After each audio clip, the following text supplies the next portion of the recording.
किसी ने बड़ी कमाल की बात कही है दोस्तों कि सबकी नजरों में मैं नेक नहीं हो सकता। सबकी नजरों में मैं नेक नहीं हो सकता क्योंकि इस दुनिया में सबके चश्मे का नंबर एक नहीं हो सकता। Hello friends, Jai Shri Krishna, Radhe Radhe. Welcome back to my channel. मेरा नाम है सुनंदा और आज हम कहानी सुनने वाले हैं एक छोटी सी चिड़िया की छोटी सी कहानी।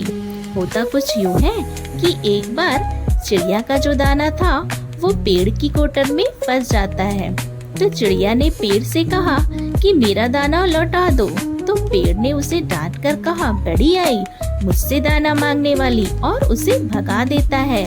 तो चिड़िया गुस्सा हो जाती है और नाराज होकर वो दौड़कर पहुंचती है कारपेंटर के पास और जाकर कहने लगी कि वो जो पेड़ है उसको आप काट दो, वो मेरा दाना नहीं दे रहा। कारपेंटर कहता है, क्या बात कर रही हो तुम, एक दाने के लिए पेड़ को काट दूं? ऐसा नहीं हो सकता।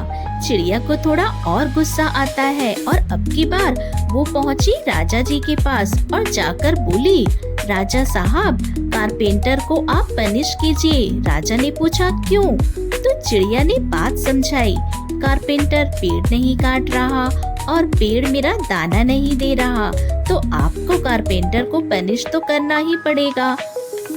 तो राजा जी ने कहा कि तुम इतनी छोटी सी बात के लिए, एक दाने के लिए मेरे पास उड़कर आई हो। चिड़िया वहाँ से भी नाराज हो गई और चिड़िया ने सोचा अब क्या करे।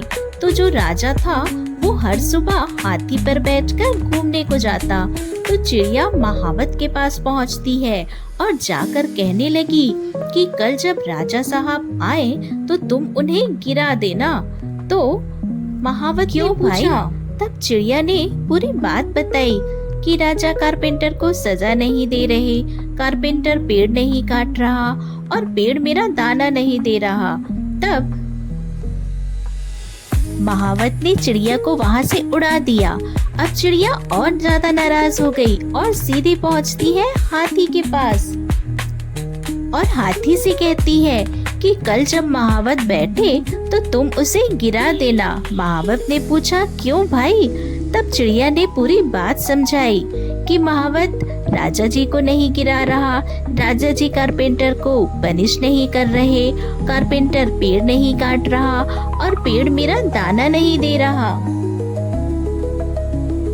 हाथी ने भी चिड़िया को डांट कर वहाँ से उड़ा दिया, लेकिन चिड़िया ने तब भी हार नहीं मानी और वो चींटी के पास गई और कहा कि तुम हाथी की सूंड में घुस जाओ और खेल खत्म करो। चींटी ने पूरी बात समझी, पूछा क्यों घुसना है हाथी की सूंड में? तो चिड़िया ने पूरा दुख सुना दिया शुरू से लेकर अंत तक कि पेड़ दाना नहीं दे रहा, कारपेंटर पेड़ नहीं काट रहा, पूरी बात समझा दी। चींटी ने कहा तुम्हारी इतनी से काम के लिए मैं हाथी की सूंड में नहीं घुसूंगी। अब तक जो चिड़िया रिक्वेस्ट कर रही थी, विनय अनुनय कर रही थी, वो अब रौद्र रूप में आ जाती है। चिड़िया ने कहा, अच्छा ये बात है, देखो मैं पेड़ का कुछ नहीं बिगाड़ सकती, कारपेंटर का नहीं बिगाड़ सकती, राजा का नहीं बिगाड़ सकती और हाथी का भी कुछ नहीं बिगाड़ सकती, लेकिन तुम्हें तो मैं अपनी चोंच में रख लूंगी, तुम्हारा खेल खत्म कर दूंगी। अब चींटी डर गई। चींटी दौड़ के गई हाथी के पास, हाथी गया महावत के पास, महावत गया राजा के पास और राजा ने कारपेंटर को बुलाकर ऑर्डर किया कि पेड़ काटो। कारपेंटर भागकर पेड़ काटने जाता है। जब पेड़ ने देखा कि कारपेंटर आ रहा है तो उसने भी कहा मैं दाना देता हूँ ना। और ये छोटी सी कहानी हमें सिखाती है दोस्तों कि कभी भी अपनी ताकत को कम मत आंको। बहुत सारे लोगों को तो यही लगता है कि मेरे पास है क्या, मैं तो कमजोर हूँ, लेकिन याद रखिए इस दुनिया में अपनी लड़ाई स्वयं लड़नी पड़ती है। तो ये कहानी आपको कैसी लगी? अगर वीडियो पसंद आए दोस्तों तो लाइक जरूर कीजिएगा, चैनल को सब्सक्राइब करना ना भूलें। Thanks for watching.